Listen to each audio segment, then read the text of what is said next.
Asseyez-vous dans l'église du Seigneur. Salut ton frère, souhaite-lui la bienvenue dans l'église du Seigneur. Dis-lui bienvenue frère dans l'église du Seigneur. Nous chantons, nous louons, nous prions dans l'église du Seigneur. J'aime l'église du Seigneur. Alors vous êtes tous invités à ce concert de ce soir dans l'église du Seigneur.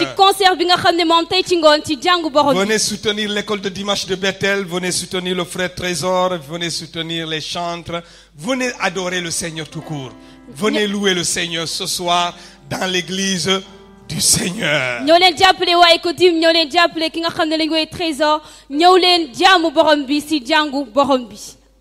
Alléluia. Amen. Ce matin, nous avons déjà prié. Nous disons Amen à cette prière. Et nous croyons que Dieu va nous parler. Je veux prêcher dans l'église du Seigneur. Et je veux parler de la foi. Et je crois ce matin que la foi de quelqu'un va augmenter. Nous sommes dans le mois des dons spirituels. Les mardis, nous nous rassemblons ici pour étudier les différents dons. Il y a au total 9 dons. Réunis dans 3 grandes familles. Il y a la famille des dons de révélation. Il y a la famille des dons de parole. Et il y a la famille des dons de puissance. Et puisque nous parlons du don de foi, le don de foi appartient à la famille des dons de puissance. Alors ce matin, bienvenue à la famille de la puissance. Alléluia. Amen. Je crois que tu ne vas pas rentrer tel que tu es venu à l'église. La puissance de Dieu sera ton partage.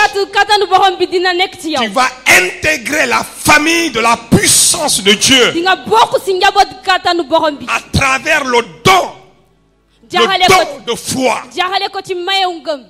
Dimanche passé, l'ancien a prêché sur l'amour. L'amour fait partie des dons. Et le peuple fut béni et enrichi. Tous les mardis, nous apprenons les 9 dons. Mais Dieu m'a demandé de parler de la foi.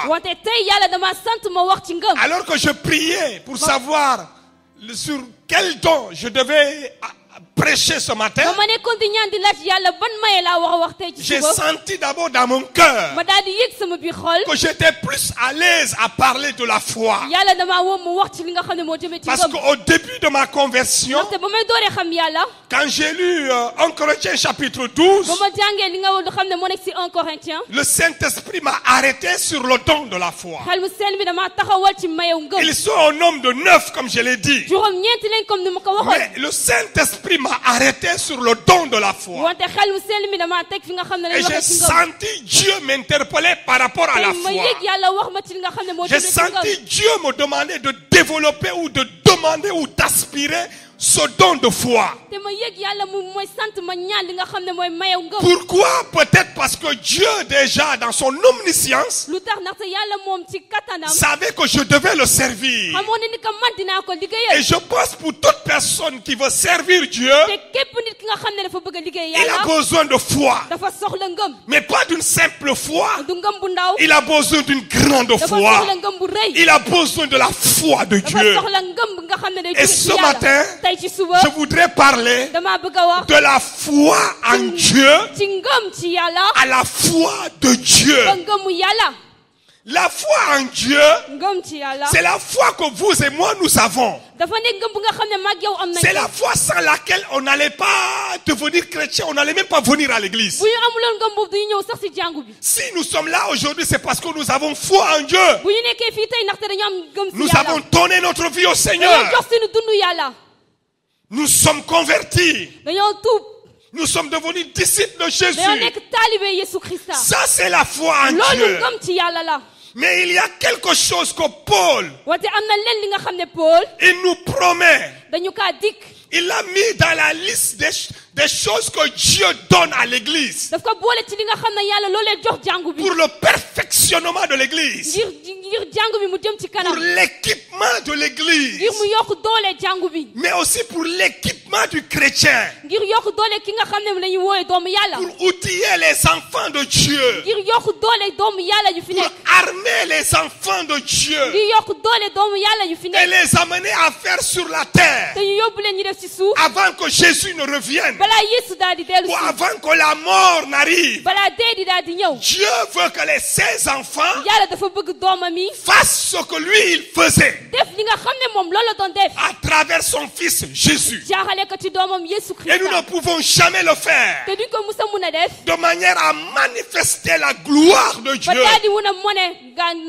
Afin d'amener les incrédules à capituler. D'amener les incroyants à la foi. Nous ne pouvons pas le faire si nous n'avons pas notre niveau de foi. Que nous appelons aujourd'hui le don de la foi. C'est pourquoi ce matin, je prie que Dieu vous donne ce don de foi. Je ne prêche pas simplement pour donner des informations. Mais je prêche pour que le don de foi soit le partage de chacun de nous ce matin. Que nous sortions de ce culte équipés de la foi. Comme don. Accordé à chacun de nous ce matin. Alléluia. Amen. Dis à quelqu'un, nous allons voyager ce matin. Ta foi va voyager. De la foi en Dieu à la foi de Dieu. Tu vas saisir la foi de Dieu. La foi que Jésus a manifestée. Alléluia. Matthieu chapitre 14. Matthieu chapitre 14. Vous pouvez aussi pour votre note écrire aussi, pour ceux qui notent 1 Corinthiens 12, 9. 1 Corinthiens 12, 9 vous fait la liste des 9 dons. C'est pour gagner du temps. Que je ne vais pas lire ça. Mais mettez ça comme note. C'est l'autre texte pour tout le mois. 1 Corinthiens chapitre 12, lisez ça à la maison. Venez aux études bibliques, vous allez... tous les mardis, nous lisons en Corinthiens 12, nous faisons des études sur les 9 dons. Mais dans Matthieu chapitre 14, verset 22, il est dit aussitôt après, Jésus obligea ses disciples à monter dans la barque et à passer avant lui de l'autre côté. J'aime quand Jésus est dans une barque avec ses disciples. Vous savez, la Bible nous dit il avait choisi 12 pour les avoir à ses côtés. L'objectif était de les envoyer. Mais avant de les envoyer, il les avait rassemblés autour de lui. Et il les a enseignés utilisant tous les moyens, les circonstances et les événements de la vie. Et dans ce texte particulièrement, Jésus a voulu démontrer la foi de Dieu. Jésus a voulu les enseigner sur la foi. Amener leur foi au progrès. Et la Bible nous dit, pendant qu'il renverrait la foule, verset 23, quand il lui renvoyait, il monta sur la montagne pour prier à l'écart.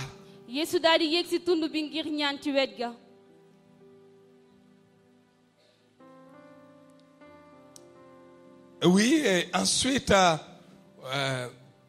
la barque, voilà, à partir du verset 24, c'est ce que je cherchais. La barque déjà au milieu de la mer était battue par les flots car le vent était contraire. Oui, vas-y, continue encore. À la 4e veille de la nuit, Jésus alla vers eux, marcha sur l'eau. Alléluia. Amen. La Bible nous dit à la 4e veille de la nuit, Jésus est allé vers ses disciples. Et là, il a quitté la barque. Il y a des moments où nous devons quitter la barque du confort. Il y a des moments où nous devons quitter là où nous nous sentons à l'aise pour expérimenter autre chose. Faire ce qu'on n'a jamais fait avant. Dieu nous a engagés dans un voyage. Et il faut accepter ce voyage.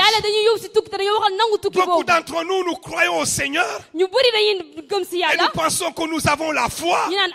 On entend certains même dire la foi, c'est la foi. Non, la foi, ce n'est pas la foi. Ta foi n'est pas sa foi. Votre foi n'est pas ma foi. La foi, elle est à plusieurs niveaux, plusieurs dimensions. Ce jour-là, Jésus a expérimenté quelque chose de nouveau. Il marchait sur la mer. Matthieu l'a vu marcher sur l'eau. Il ne l'avait jamais vu auparavant marcher sur l'eau. Pierre l'a vu marcher sur l'eau. Il ne l'avait jamais vu avant marcher sur l'eau. Jésus n'avait jamais marché sur l'eau avant. Mais ce jour-là, Jésus a décidé de marcher sur l'eau, de faire ce qu'il n'a jamais fait avant. Le christianisme n'est pas une religion, ce n'est pas de la routine. Nous ne sommes pas appelés à répéter les mêmes choses tous les jours. Nous sommes appelés à innover, à créer dans vos entreprises, dans vos familles, à l'école. Innover. Faites des choses que vous n'avez jamais fait avant. Faites des pas de géant dans votre vie chrétienne. Expérimentez ce que vous n'avez jamais expérimenté. Posez des pas que vous n'avez jamais posés avant. Faites des choses que vous n'avez jamais fait avant. Jésus glorifiera son nom. La Bible nous dit, alors il marcha sur la mer. Il marcha sur la mer. Il n'avait jamais vu un habitant de Nazareth ni de la Galilée marcher sur l'eau. Mais ce n'est pas parce que les Galiléens ne marchent pas sur l'eau que Jésus ne marche pas sur l'eau. Ce n'est pas parce que les gens de ta famille ne sont pas chrétiens que toi tu ne seras pas chrétien. Ce n'est pas parce qu'ils n'évangélisent pas, que les gens de l'église n'évangélisent pas, que toi tu ne dois pas évangéliser. Ce n'est pas parce que les gens ne payent pas la dîme que toi tu ne vas pas payer la dîme. Alléluia. Je parle à quelqu'un ce matin. Non, cette parole appartient à quelqu'un qui est là ce matin. Et la Bible dit, quand les disciples virent marcher sur l'eau, ils furent troublés. Et ils dirent, c'est un fantôme. Les gens seront toujours troublés. Lorsque vous saisissez ce niveau de foi et que vous voulez aller de loin, vous voulez aller plus loin avec Dieu, cela va troubler les gens et ils vont vous donner un nom qui n'a rien à voir avec ce que vous êtes, qui ne correspond pas avec votre identité. On a dit de Jésus que c'était un fantôme. Un autre jour, on a dit de lui, il est Belzébul, le prince des démons, parce que simplement il ne pouvait pas comprendre ce que Jésus faisait. Jésus n'était pas un fantôme, mais il pouvait marcher sur l'eau. Si les fantômes peuvent marcher sur l'eau, alors Jésus qui a créé les anges qui sont devenus fantômes pour marcher sur l'eau. Alléluia. Pour eux, le fantôme lui peut marcher sur l'eau. Mais le Fils de Dieu ne peut pas marcher sur l'eau. Jésus les a prouvés ce jour-là qu'il était le maître de la nature. Et que c'est lui qui a créé Lucifer. C'est lui qui a créé les anges qui sont devenus sorciers. Écoutez-moi très bien. Le sorcier n'est pas plus grand que l'enfant de Dieu. Le sorcier n'a pas plus d'autorité qu'un véritable enfant de Dieu. Un véritable enfant de Dieu va troubler les sorciers. Un véritable enfant de Dieu ne peut être troublé par les sorciers. Nous allons faire des choses qui vont étonner même les sorciers. Alléluia. Alléluia. Mais comment se fait-il que certaines choses aujourd'hui, les gens l'attribuent à Satan, comme si Satan était plus fort que Dieu, comme si le sorcier était plus fort que les hommes de Dieu, je défie n'importe quel sorcier au Sénégal de croire qu'il est plus puissant que Pasteur Félix. Je les défie tous. Ils m'entendent. Les sorciers de mon village, je les ai défiés. Les idoles de mon village, je les ai défiés. En 94, le grand baobab de chez nous, ces fruits, personne ne les déplace ailleurs. J'ai déplacé ces fruits à Kermassar. Nous avons fait du jus. Et d'habitude, il réveille les gens. Et il dit, ramène mes enfants au village. Mais la nuit là, j'ai ronflé, j'ai rêvé, je me suis levé, j'ai dormi, comme pas possible. Aucun esprit n'a osé me réveiller pour me demander pourquoi le pain de singe, je l'ai pris du village pour l'amener à Dakar. Aucun esprit. Sinon, Jésus n'est pas Jésus. Dieu n'est pas sur son trône. Bien-aimés, soit nous avons la foi, ou nous ne l'avons pas. Soit notre foi elle est petite. Nous allons crier à Dieu. Je l'ai prié jusqu'à ce que notre foi augmente. Et si ça ne suffit pas encore, nous allons gêner et prier jusqu'à ce que la foi de Dieu nous sera accordée. Il est temps que les croyants deviennent des croyants. Quand Pierre a vu la scène, la Bible dit tout disciple accompli est comme son maître. Quand Pierre a vu Jésus, le maître, marcher sur la terre, sur l'eau, et c'est comme s'il marchait sur ses carreaux. Pierre a dit waouh. Je veux cette foi-là. Je veux un peu plus de la chose là. Pendant que les autres étaient en train de dire c'est un fantôme, Pierre lui, il n'a pas dit c'est un fantôme. Pierre a dit, Seigneur, si c'est toi, permets que je vienne. Pierre lui répondit, Seigneur, si c'est toi, toi notre maître, nous sommes tes disciples. Toi, tu es Dieu. Nous sommes des hommes remplis du Saint-Esprit. Parce qu'un jour, Jésus a soufflé sur ses disciples. Il a dit, recevez le Saint-Esprit. Pierre a dit, permets que je vienne vers toi. Permets que je marche sur l'eau. Alléluia. Ah, j'aime ça. Parce que le disciple accompli est comme son maître. Je veux marcher sur l'eau. Ordonne que j'aille vers toi. Mais Pierre ne peut pas aller vers Jésus avec sa foi. Il a besoin de la foi de Dieu. Parce que Jésus a marché sur l'eau avec sa foi. Pour marcher sur l'eau, il faut avoir cette foi. Et c'est là où je demande à quelqu'un ce matin, aspire au don de foi. Le don de foi nous vient du ciel. La foi en Dieu vient de toi-même. Tu crois en Dieu. Tu décides de croire. Tu décides de te donner. Mais la foi de Dieu te communique du ciel. Je te le communique à partir du ciel. C'est un don lié au Saint-Esprit. Alléluia. Alléluia. Nous allons ajouter à cela Luc chapitre 17. Verset 5. Luc chapitre 17 verset 5. Les apôtres dirent au Seigneur, quand ils ont vu Jésus marcher sur l'eau, les disciples se sont approchés de lui. La première fois c'était Pierre. Mais là, ce sont ses disciples. Ils ont dit, Seigneur, augmente-nous la foi. Jésus passait un jour. Il est allé auprès d'un figuier. C'était pour avoir des figues. Mais la Bible nous dit, le figuier n'avait pas de figues. Jésus a parlé au figuier en passant. Peut-être il ne s'est même pas arrêté. Mais au retour, les disciples lui font remarquer, Maître, l'arbre que tu as maudit hier a séché. Écoutez-moi bien. Il y a une précision qui attire mon attention.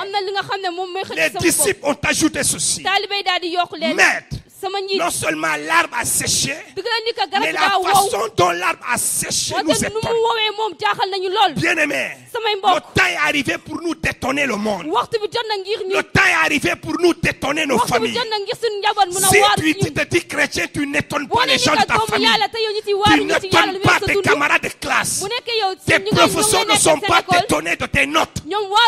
Parce que tu as commencé faible. Mais aujourd'hui, ils voient que tu ne fais que progresser.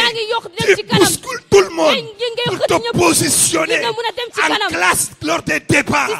Tu as la culture générale. Même le professeur a l'impression que même tu le dépasses. Si tu ne le troubles pas, tu ne l'étonnes pas. Ce matin, tu as besoin de ce dont nous parlons. Le don de la foi. Le temps est arrivé d'étonner le monde. Bien dit. Maître, il y a quelque chose qui nous étonne. C'est que l'arbre a séché jusqu'aux racines. Ils ont pris la peine d'aller vérifier, creuser. Parce que les racines ne sont pas en haut.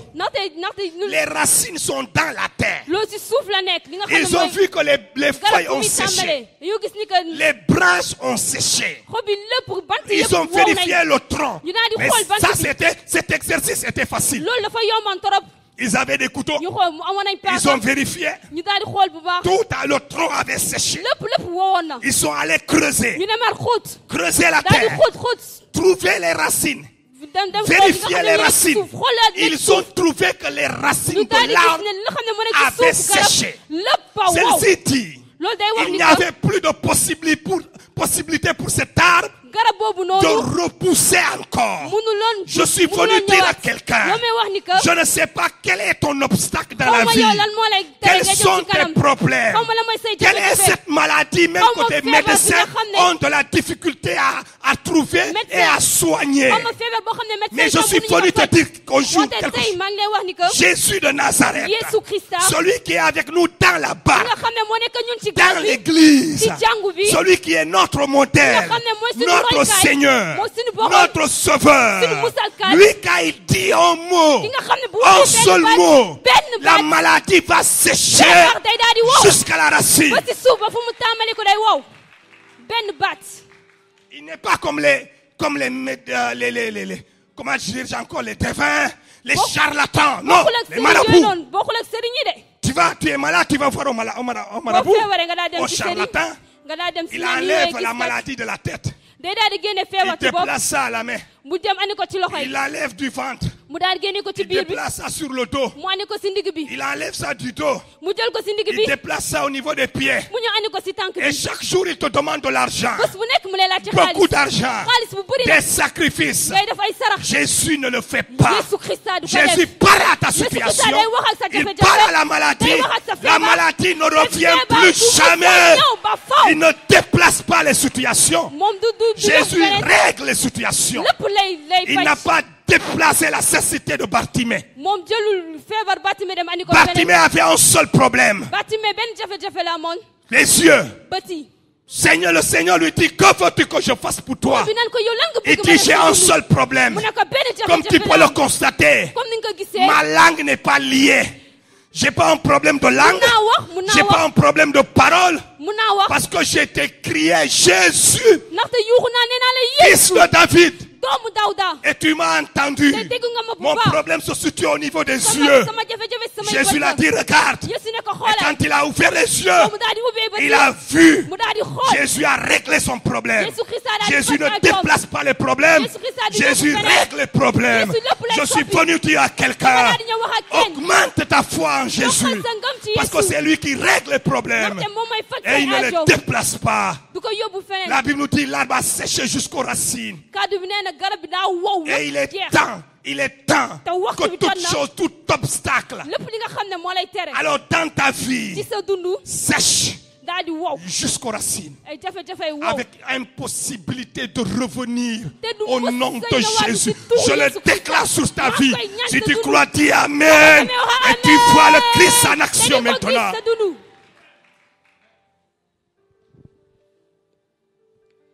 Le matin en passant, je veux dire à quelqu'un, le soleil va se lever sur ta vie. Le soleil de justice. Parce que tu ne mérites pas ce qui t'arrive. Et le soleil de justice va se lever sur ta vie. Et tu ne verras plus ce figuier. Il va sécher. La maladie va sécher jusqu'aux racines. Dans le nom de Jésus. Alléluia.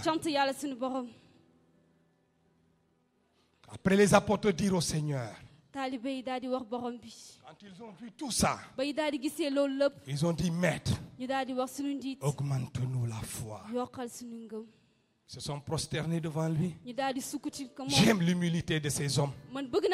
J'aime la simplicité de ces hommes. Seigneur, donne-nous des chrétiens simples comme ça. Donne-nous des chrétiens humbles. Donne-nous des enfants de Dieu dépouillés. La Bible nous dit que Jésus était Dieu. Il s'est dépouillé de sa gloire.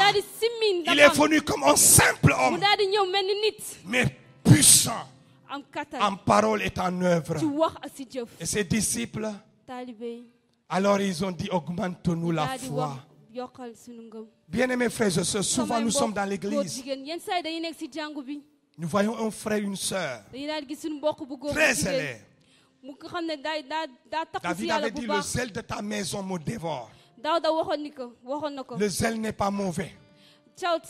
La Bible dit même malheur à celui qui fait l'œuvre de Dieu avec négligence. En grec, il est dit même sans zèle. Malheur à celui qui fait l'œuvre de Dieu sans zèle.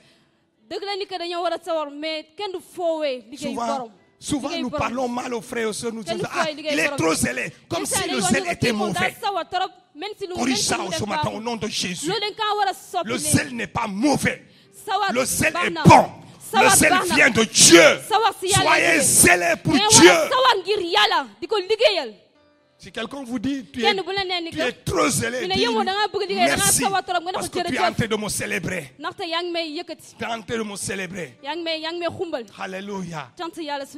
Seigneur, augmente-nous la foi. Lorsque nous constatons un frère qui a quelque chose que tu n'en as pas, approche-toi du frère. Apprends avec le frère. Va voir le frère. Va voir la sœur.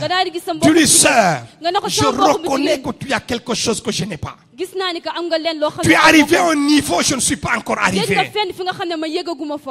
Je veux faire de toi un collaborateur dans la prière.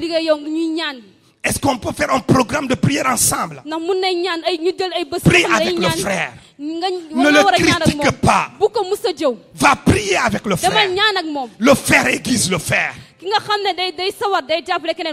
Son onction va venir vers toi. Tu vas apprendre de lui. Ta foi va augmenter. En l'ayant à tes côtés. Ne les critiquez pas. Ne faites pas comme ces incrédules dans les églises qui passent tout le temps à critiquer les gens qui sont devant eux.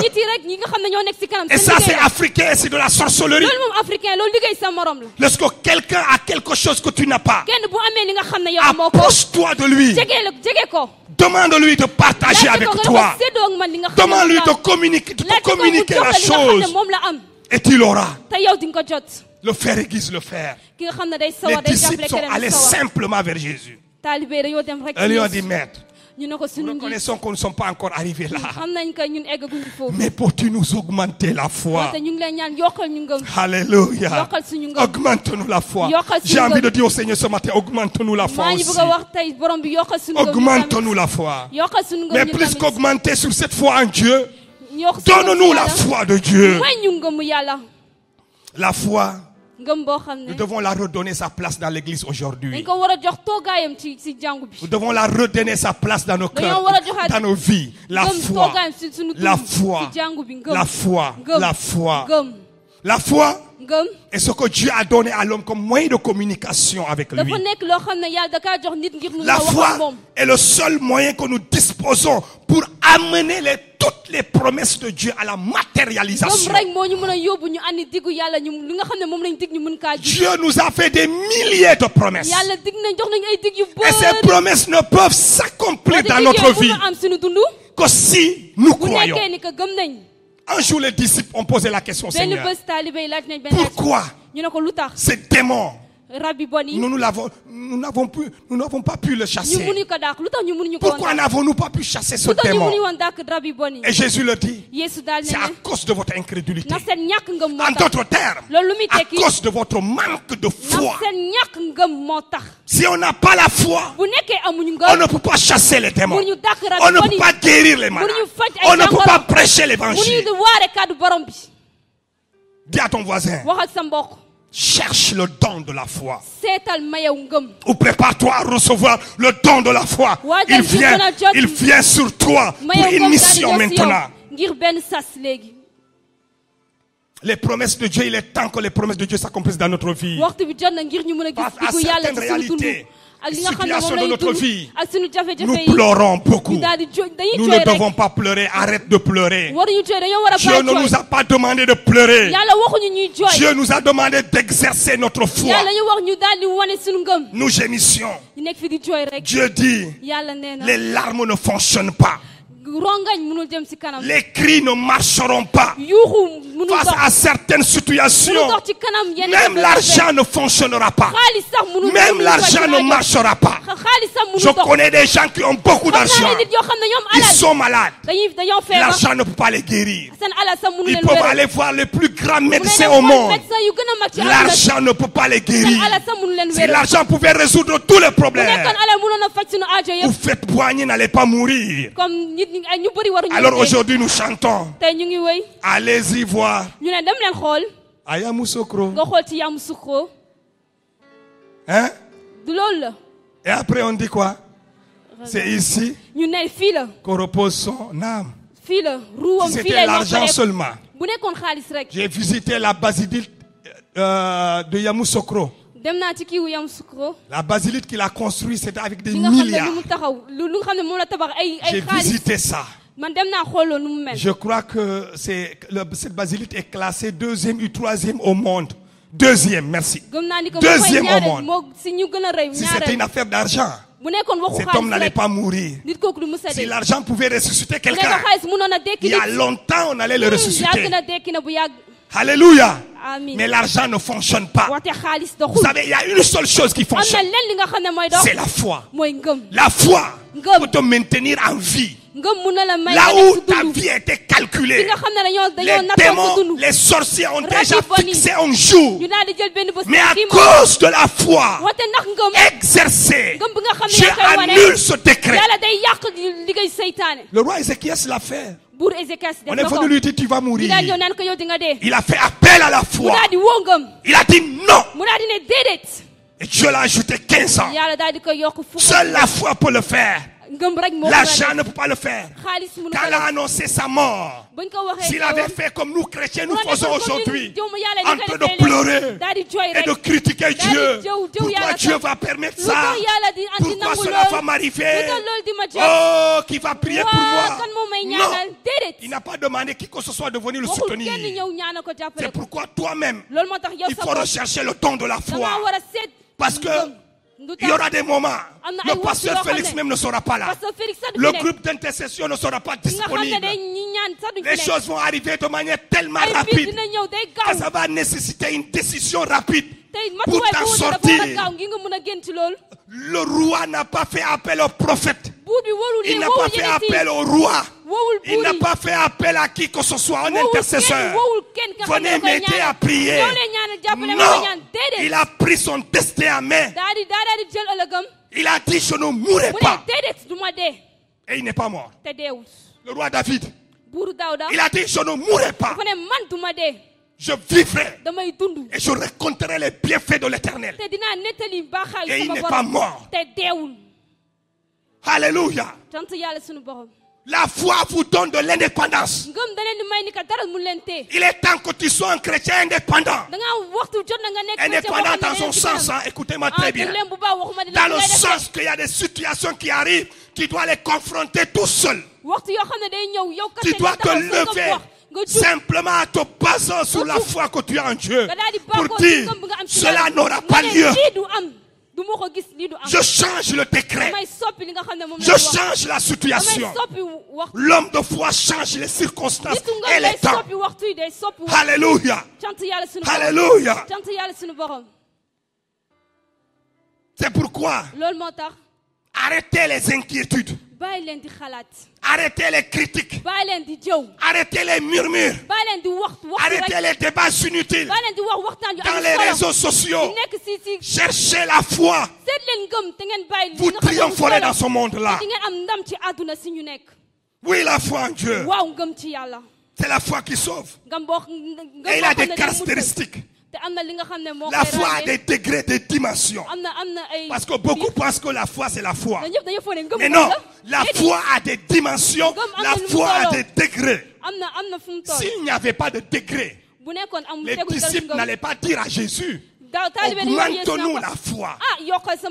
Et Jésus n'allait pas le dire. Si vous aviez la foi, ça veut dire qu'ils n'avaient pas ce niveau de foi. Quand même en Christ, ils avaient la foi, parce qu'ils ont tout abandonné, ils l'ont suivi. Mais leur niveau de foi n'atteignait même pas à la graine de sénévé. Au niveau de ces grains de sénévé. Mais ils avaient tout abandonné. Famille, barque, travail. Matthieu a abandonné son travail. Et ils ont accompagné Jésus. Ils ont suivi Jésus. Mais leur niveau de foi, ne vous pouvez pas faire certaines choses. C'est pourquoi ce matin, je veux que tu reconnaisses la petitesse de ta foi et que tu décides de ne pas sortir de ce culte avant que ce culte ne termine, que ta foi augmente. Alléluia. C'est pourquoi ils ont dit, ajoute-nous la foi. Ajoute-nous la foi. Donne-nous une foi plus grande. Ou fortifie notre foi. Ou ajoute à une autre foi une dimension nouvelle. La foi est un des rares concepts dans la Bible qui n'a pas besoin d'être défini ailleurs. La Bible elle-même définit la foi. Dans Matthieu chapitre 11, le verset 1, l'auteur de l'épître aux Hébreux dit, or la foi est une ferme assurance des choses qu'on espère, une démonstration de ce qu'on ne voit pas. La Bible définit la foi.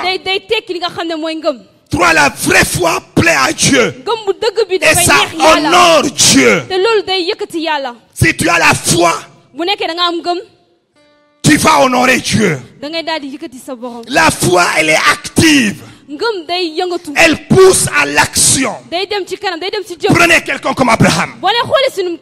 Il est désigné comme étant le père de la foi. Alléluia. Il est nommé ou élu père de la foi. Pourquoi? Parce que sa foi était agissante. Abraham, il a offert son fils unique à Dieu.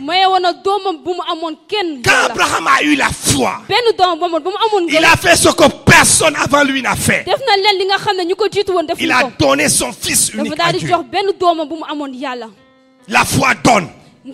La véritable foi, elle est active, elle est agissante. Elle offre, elle donne, elle partage.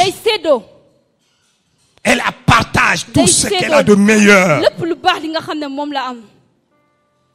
Noé, quand il a eu la foi, il a construit un navire. Un navire. Et il ne l'a pas construit dans l'eau. Ça ne serait pas la foi. Ou ça serait la foi, mais à un niveau donné. Ce qui a fait que Noé a intégré le groupe restreint des gens d'une grande foi, il a construit le navire sur la terre ferme. Et quand il construisait le navire, les gens disaient il est fou. Noé est fou.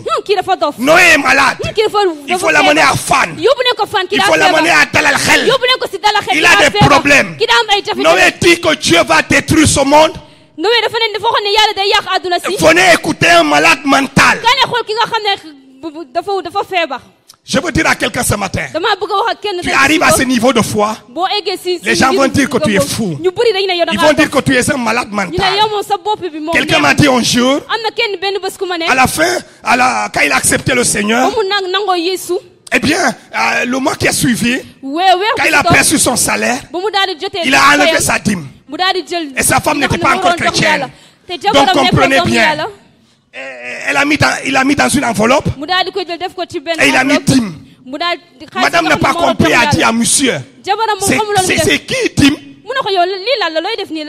Elle pensait à une petite amie, un deuxième bureau. Vous connaissez, les femmes sont agitées quand c'est comme ça. C'est qui dîme? Il dit non, dîme ce n'est pas une personne. Dîme c'est à l'église on amène ça. Il a dit tu es fou. Tout cet argent, c'est pas possible. De toute façon j'ai des besoins. Je dois payer un pain. Je dois envoyer de l'argent à ma maman. Elle a commencé à faire une liste de besoins pour dire à son mari que c'est de la folie de prendre ce montant d'argent et de vouloir amener ça à l'église.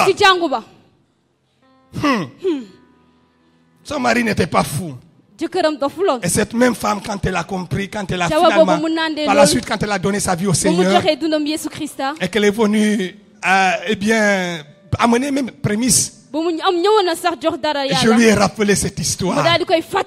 On a rigolé. On a demandé pardon à Dieu. Et on a prié ensemble. Alléluia. Je veux dire à quelqu'un que la foi, quand si tu as la foi et que jusqu'ici, personne ne t'a jamais dit que tu es fou. Tu n'as pas pris une décision et puis on te dit tu es fou. Tu es encore à un niveau petit de la foi. Alléluia. Alléluia. Alléluia. Gloire au Seigneur. La foi doit être agissante. Noé était là en train de construire le navire sur la terre ferme. On dit qu'il est fou. Mais la Bible nous dit, Noé il avait écouté la voix de Dieu. Il s'est basé sur ce que Dieu l'a fait. Et il savait que après avoir construit le navire, l'eau viendra. Mais avant de finir le navire, aucune goutte d'eau n'était tombée sur la terre. La vraie foi est éprouvée. La vraie foi, elle est testée. Isaac a eu cette foi. Jacob a eu cette foi. Moïse a eu cette foi. Lisez le chapitre 11 des Hébreux. Dans Jacques chapitre 2 verset 7, 17, Jacques nous dit ceci. Si la foi ne produit pas des œuvres, elle est morte. Montre-moi ta foi sans les œuvres. Et moi, Jacques, disciple de Jésus, je te montre ma foi avec des œuvres, avec des actes. Frère, quels sont les actes de ta foi? Quels sont les actes que tu poses? Fruit de la foi. Quels sont tes actes? Quelles sont tes œuvres? Si la foi n'a pas des œuvres, la Bible dit qu'elle est morte. Elle est morte. Je prie ce matin que ta foi ressuscite au nom de Jésus. Passe au prochain acte que tu vas poser. Un acte de foi que tu vas poser. Je ne sais pas où tu vas poser cet acte. Est-ce dans l'église? Est-ce dans ta famille? Est-ce au niveau de tes études? Mais pose en acte. En sortant de ce culte, identifie un acte de foi à poser afin de ressusciter ta foi, afin d'ajouter une dimension à ta foi. La foi, elle est aussi testée. Lorsque nous lisons dans Daniel chapitre 3, versets 14 et 17, la Bible nous parle de 3 hommes. Shadrach, Meshach et Abednego. Ces 2 jeunes ont été transportés dans un pays idolâtre. Nebuchadnezzar a dressé une statue dans la ville de Duran. Et il a demandé à ce que tout le monde se prosterne devant la statue. Mais il y avait 3 hommes qui ont considéré cette décision comme un test, un examen pour leur foi. Ils doivent faire l'examen. Pour passer d'une classe à une classe supérieure, on fait l'examen, non? On fait l'examen, non? Alors, Dieu veut examiner ta foi. Sinon, tu ne passes pas à un niveau supérieur. N'échoue pas. Dis à ton voisin, n'échoue surtout pas au contrôle. Dieu vient te contrôler. N'échoue pas. Dieu vient t'examiner. N'échoue pas.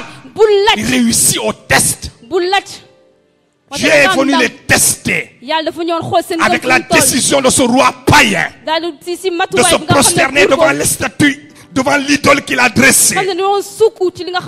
Et Nebuchadnezzar a dit à ces 3 jeunes, si vous ne servez pas mes dieux, si vous ne vous prosternez pas devant mes dieux, je vous brûlerai dans le feu. Les 3 jeunes ont répliqué. Nebuchadnezzar, peut-être que tu nous brûleras dans le feu. Peut-être que tu nous brûleras dans le feu. Mais sache une chose. Nous nous prosternerons jamais devant tes dieux. Oh Seigneur, donne-nous des chrétiens comme ça. Sans compromis. Qui ne capitulent devant rien. Donne-nous des chrétiens comme ça. Donne-nous des pasteurs comme ça. Donne-nous des diacres comme ça. Donne-nous des anciens comme ça. Donne-nous des responsables comme ça. Des chantres comme ça. Des choristes comme ça. Je ne sais pas qui viendra pour compromettre ta foi, mais qu'il entende dire, peut-être que tu me tueras, mais sache que ce que tu me demandes, je ne le ferai jamais. Peut-être que tu ne me donneras pas d'argent, mais sache que je ne coucherai jamais avec toi. Parce que tu n'es pas mon mari. Parce que tu n'es pas ma femme. Même s'il te tient par la chemise, enlève la chemise. Comme Joseph l'a fait. Laisse-lui avec la chemise. Dieu te donnera une autre tunique. Quand Joseph a laissé la tunique, Dieu est allé lui donner une autre tunique. Le ciel était en train de le coudre. De coudre une tunique royale. Un costume de premier ministre. Ce qu'on va arracher de vous, ça n'aura pas d'importance. Parce que la tunique qu'elle a prise, c'est la tunique d'un esclave. La tunique d'un esclave. Je vous dis à quelqu'un, tu ne perds rien. Tu gagnes sur toute la ligne. Toute la ligne. S'il n'avait pas perdu cette tunique d'esclave, Joseph n'aurait jamais la tunique royale. Je parle à quelqu'un ce matin. Peut-être que tu ne me donneras plus rien. Même si c'est ta famille, la famille qui te soutient. Peut-être que vous ne m'envoyez plus de messages. Mais sachez que ce que vous me demandez, je ne peux pas le faire. Je ne le ferai jamais. Seigneur, donne-nous des chrétiens comme ça. Parce qu'il arrive que les personnes qui vous soutiennent, vous surtout vous étudiants, les personnes qui vous soutiennent, qui vous aident dans les études, alors souvent viennent avec un autre motif. Ils viennent après pour demander autre chose. Mais dites-leur ce que ces 3 hommes ont dit. Peut-être que vous ne m'enverrez plus jamais de l'argent. Si c'est un oncle, un cousin, qui que ce soit, au monsieur que tu avais croisé dans les rues de Libreville, dans les rues de Brazzaville et de Kinshasa, tu dis peut-être que tu ne m'enverras plus de l'argent. Mais sache que je ne peux jamais faire ce que tu me demandes. Mon corps appartient à Dieu. Je suis mis à part. Je suis mis à part. J'attends mon mari. Tu es en train de préparer un prince pour toi. Un prince pour toi. Tu es en train de préparer une princesse pour toi. Ces trois amis. Peut-être que tu nous tueras. Peut-être que le feu va nous brûler. Mais sache, oh roi, que nous ne ferons jamais cela. Après cela, Dieu a parlé. Ah, quand c'est comme ça, Dieu parle toujours. Le dernier mot appartient toujours à Dieu. Alléluia. Alléluia. Dieu a parlé. Dieu s'est tourné vers ces trois hommes et les a dit, puisque vous avez refusé, puisque vous n'avez pas capitulé devant cet homme, si grand qu'il soit, je vous assure, je vous garantis que le feu ne vous brûlera pas. Alléluia. Le feu, ainsi parle Dieu, le feu ne vous brûlera pas. Alléluia. Ainsi parle Dieu, le feu ne les a pas brûlés. Le feu ne les a point brûlés.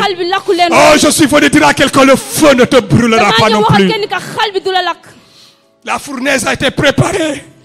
Toute personne qui va te jeter dedans sera lui-même, elle-même brûlée. Ce qui s'est passé au temps de Shadrach, Meshach et Abednego, ce qui est arrivé à leurs ennemis, ce qui est arrivé à leurs adversaires, arrivera à tes ennemis. Qui amène, arrivera à tes adversaires au nom de Jésus. Cela est arrivé à Mardoché. Ils ont préparé un plan, un poteau sur lequel ils devaient le pendre.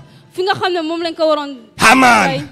Mais la Bible nous dit, le même Haman qui a fait le plan diabolique, le plan satanique, le plan démoniaque, le même qui a fait le plan, et il a été pendu sur le même bois que lui il a fabriqué.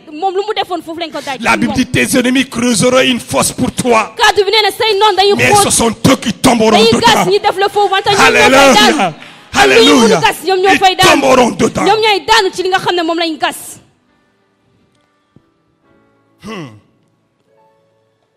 Alléluia, notre Dieu est capable. C'est la dernière déclaration de ces trois jeunes croyants. Je vais les appeler comme ça, trois jeunes croyants. Ils ont dit à la fin, notre Dieu est capable de nous délivrer. Je veux dire à quelqu'un ce matin, ton Dieu est capable. La mort n'a pas pu le retenir. Ton Dieu est capable. Le tombeau n'a pas pu le retenir. Ton Dieu est capable. Le péché n'a pas pu le retenir. Je suis venu dire à quelqu'un, ton Dieu est capable. Tout ce qui n'a pas retenu Jésus ne te retiendra pas. C'est ma foi ça. Tout ce qui n'a pas retenu Jésus, tout ce qui n'a pas bloqué Jésus, tout ce qui n'a pas tué Jésus ne me touchera pas. Ne me touchera pas. Ça c'est ma foi ça. Je le partage avec toi. Tout ce qui n'a pas affecté sa vie n'affectera pas ma vie négativement. Bien-aimé, la foi de Dieu comme don est caractérisée par quelques éléments. La foi de Dieu, elle est surnaturelle. La foi en Dieu, c'est nous qui l'avons pour Dieu, basé sur Dieu. Mais la foi de Dieu émane de l'Esprit Saint. Alléluia. Et c'est un don surnaturel qui vient du ciel. Sa source c'est le Saint-Esprit. Elle est souvent momentanée et pas permanente. Dieu le dépose à nous pour des situations ponctuelles.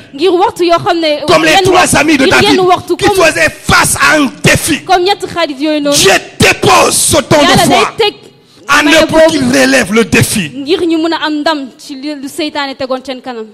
Dieu donne cette foi, ce don de foi, pour relever des défis sur tous les plans, économiques, santé, études, spirituelles, dans tous les domaines. Dans 2 Chroniques chapitre 20, verset 17. On va lire 2 Chroniques chapitre 20 verset 17.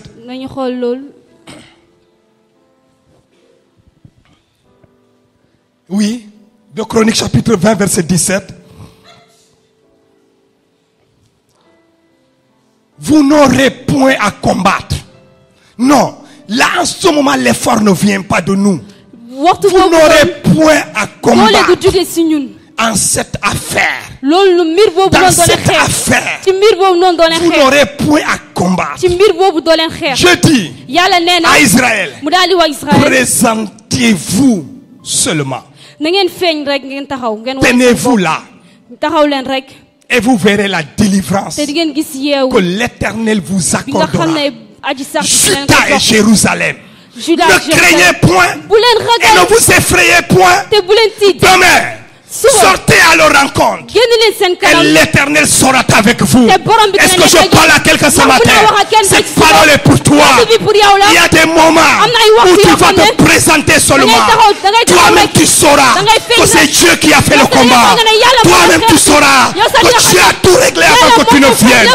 Présente-toi seulement et Dieu fait le travail. C'est ça la foi.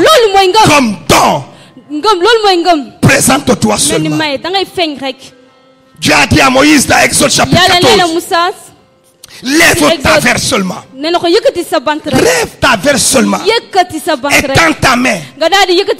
Et je fends la mer. Alléluia. Moïse s'est présenté devant la mer. Il avait son bâton de berger. Il a étendu sa main. Il a pointé le bâton à la mer. Et la Bible nous dit que Dieu a fendu la mer. Et Israël a marché à sec.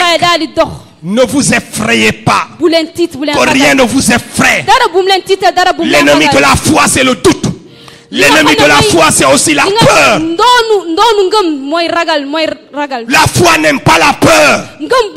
La foi n'aime pas le doute. Ne doutez pas. Celui qui nous a fait ses promesses, il a donné la garantie qu'il accomplira chacune de ses promesses. Lève ta verre seulement. Étends ta main sur la mer. Et fends-la. Et les enfants d'Israël entreront au milieu de la mer à sec. À sec. À sec. J'aime la Bible. J'aime la Bible. Alléluia. Alléluia. Arrivé à un niveau de foi, on se présente seulement. Et je fais le travail. Même quand tu regardes une situation, quand tu regardes un malade, le malade est guéri. L'ombre de Pierre, Pierre était là quand il passe seulement. Son ombre, il guérit les malades. Paul était là. Ces mouchoirs, quand il s'essuie, il jette. Le malade, il ramasse, il applique, il est guéri. Dis la foi. Ça, c'est la foi. Ça, c'est la foi. L'homme des mouchoirs à la foi. Mais le malade qui ramasse le mouchoir et qui l'applique sur lui. Ah, souvent on parle de Paul, on oublie ces malades qui ramassaient les mouchoirs et qui l'appliquaient sur eux. On oublie leur foi. On ne parle pas de ces malades.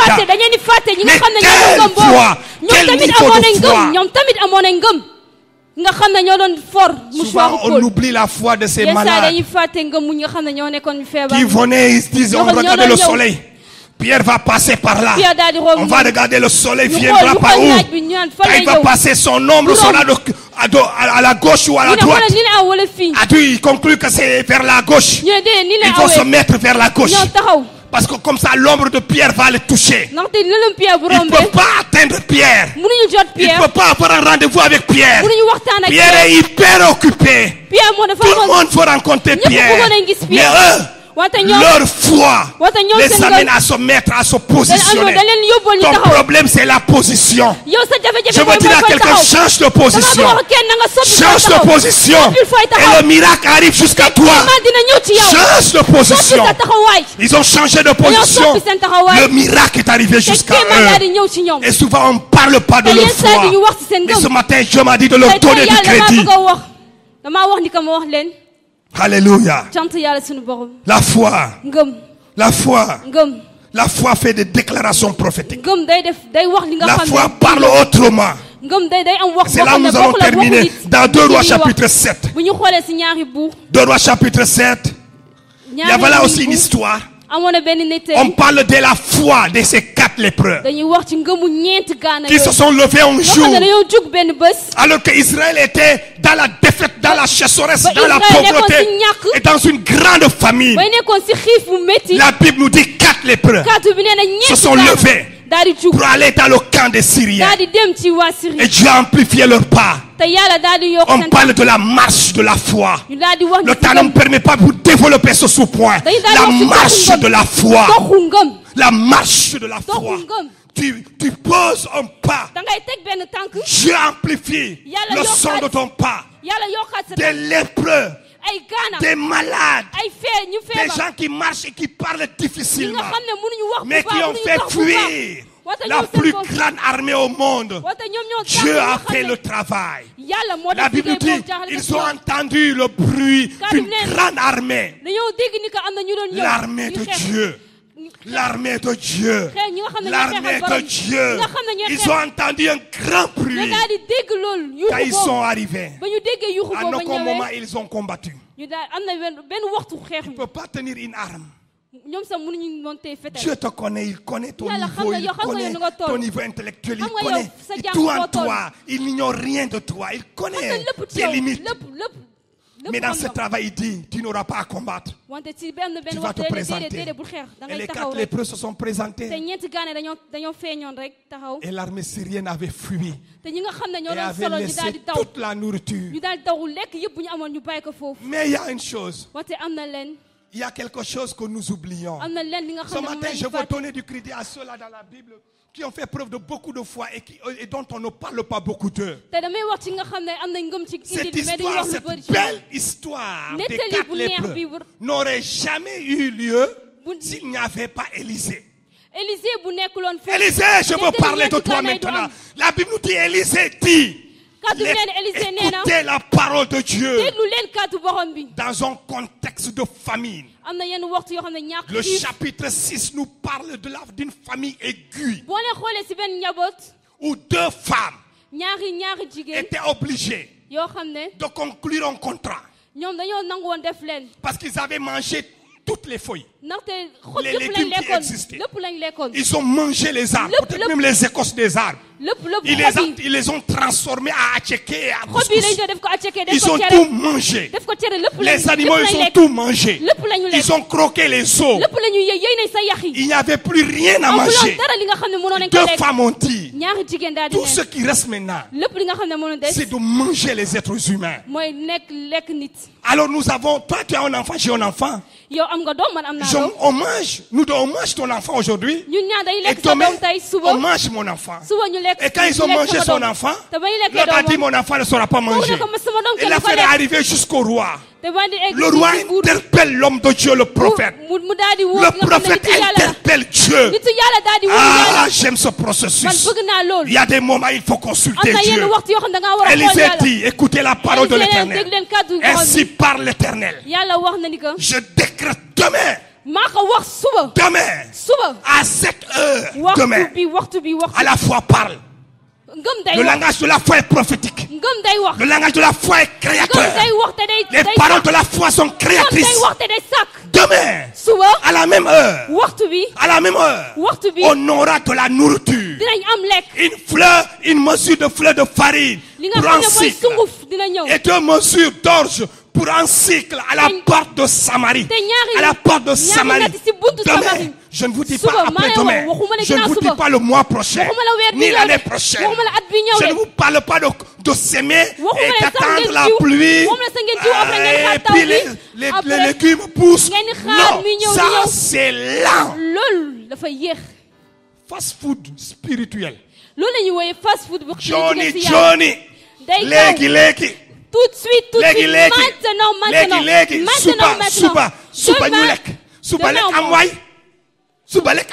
Demain, il y aura la nourriture. Demain, on va manger. Écoutez-moi le verset 2 maintenant. On mangera demain. Le ministre de l'économie, l'officier sur la main duquel s'appuyait le roi. Pour toute question économique, le roi s'appuyait sur cet officier.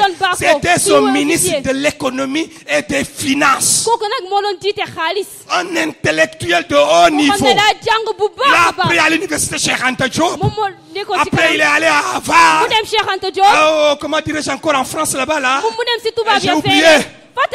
À la Sorbonne.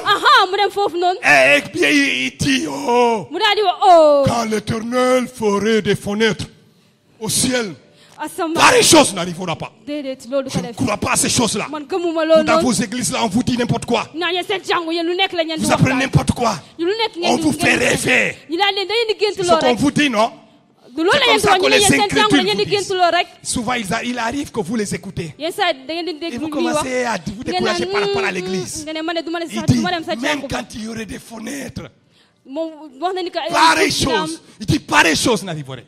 Mais Élisée lui dit, l'homme de Dieu lui dit, tu le verras de tes yeux, mais tu n'en mangeras pas. L'histoire s'arrête là. Vous êtes incrédule. La Bible ne s'intéresse plus à ce qu'il est devenu. Moi, je sais déjà ce qu'il est devenu. Le lendemain, lui n'était plus là. Le lendemain, il y a eu la nourriture à la porte de Samarie. L'incrédule n'était pas là. Est-ce qu'on l'avait limogé? Ou il est mort? Mais il n'était pas là. Il n'était plus là. Il n'a pas mangé. L'incrédulité. Il était diplômé de la Sorbonne. Il avait reçu là-bas son doctorat en incrédulité. Docteur en incrédulité. Et il a enseigné en Israël. Alors cette matière dans les universités, l'incrédulité. Professeur en incrédulité. Souvent on a des hommes comme ça dans l'église. Ils sont dans l'église, mais ils ne croient en rien. Tout ce que le pasteur dit du haut de la chair, dans la semaine, ils vont dire, le pasteur parle comme ça seulement. Moi je ne crois même pas. Ça ne va pas arriver, vous allez voir. Rien n'arrivera. Ça va arriver. Et si tu ne fais pas attention, je m'arrête là. Je m'arrête là.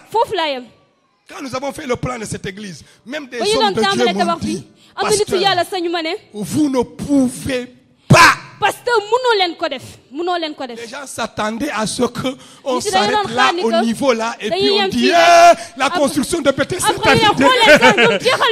On le savait, non? C'est des faux prophètes, des prophètes de malheur. On le savait. Il est prétentieux. Parce que quand vous avez foi aujourd'hui, on vous dira que vous êtes prétentieux. On vous dira que vous êtes orgueilleux. On vous dira que vous êtes un démon. On dira que vous êtes un fantôme. Jésus, on a dit que c'est un fantôme. Quand il marche sur l'eau, c'est un fantôme. On vous appellera fantôme. Ne les écoutez pas. Écoutez Dieu. Moi, quand j'ai donné ma vie au Seigneur, il y a une chose. Le Seigneur est descendu avec Gabriel. Ils ont fait une intervention chirurgicale. Ils ont enlevé tout ce qui est doute. Ils ont enlevé tout ce qui est peur. Ils ont enlevé tout ce qui est découragement. Ils ont tout enlevé à moi. Ils ont mis la foi. Il m'a dit, Félix, vas-y.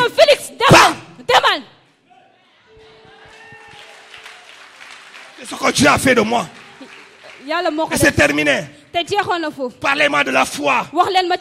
C'est mon sujet préféré. C'est mon sujet préféré. J'ai dit à Dieu, donne-moi le temps de la foi. Et Dieu me l'a accordé. Dieu me l'a accordé. Sur bien des choses, j'ai vu la gloire de Dieu éclater. Je n'étais rien. Je ne suis rien jusqu'aujourd'hui. Mais Jésus est tout pour moi. Tout pour moi. Je n'ai rien. Je n'ai jamais eu quoi que ce soit. Je n'ai rien jusqu'au présent.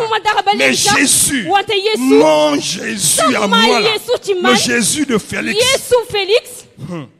Faites attention avec lui. Faites attention avec lui. Quand le groupe de louange est derrière moi, c'est une manière de me dire, même lorsque vous prêchez sur la foi, il faut vous arrêter, que le temps est arrivé. Mais David dit à Saoul avant de terminer, que personne ne se décourage. Alléluia. Alléluia. Dans Samuel 17, 32, quand David arrive dans le champ de bataille, David va vers Saoul. Il dit au roi que personne ne se décourage. Ton serviteur, il ira se battre avec cet incirconcis de Philistins. Que personne ne se décourage. Ah, j'aime ces bien-aimés. Ils sont dans l'église. Il calme les gens. Il calme les incrédules. Il corrige les incrédules. Il leur dit, calmez-vous, n'ayez pas peur. Nous y arriverons. Seigneur, donne-nous des chrétiens comme ça. Donne-nous des hommes et des femmes comme ça. Que personne ne se décourage. Ton serviteur ira se battre avec lui. Donne-nous des pasteurs comme ça. Des responsables comme ça. Des diacres et des anciens comme ça. Des chrétiens comme ça. L'église a la puissance aujourd'hui. Ce qui manque à l'église, ce n'est pas la puissance. Je vais vous dire ce qui manque à l'église. Et nous allons le demander à Dieu tout de suite. C'est la foi. Pour exercer la puissance. Les armes nous sont données. Mais nous ignorons comment les manipuler. Parce que c'est la foi qui s'exerce pour que la puissance de Dieu s'accomplisse. C'est la foi qui déclenche les armes qui sont à notre disposition. Seigneur, donne-nous la foi. Est-ce qu'on peut se mettre debout? Seigneur, augmente-nous la foi. Seigneur, donne-nous plus que nous augmenter la foi, mais donne-nous cette foi de toi. Donne-nous cette foi qui vient de toi. La foi de Jésus qui marche sur les eaux. Sur toute la puissance de l'ennemi, sur les serpents et sur les scorpions. Cette foi qui marche et qui n'a pas peur, qui porte la marque, la signature du Saint-Esprit. Tu vas mettre ta main sur ta poitrine, une main. Et une deuxième, tu vas le mettre au ciel. Et je vais demander au diacre de venir prier pour nous. Seigneur, augmente-nous la foi. Seigneur, donne-nous cette foi qui vient de toi. Donne-nous cette foi qui émane de toi. Qui porte ta marque, ta signature. Nous sortons de ce culte avec une autre dimension de la foi. Nous relèverons les défis qui sont devant nous demain.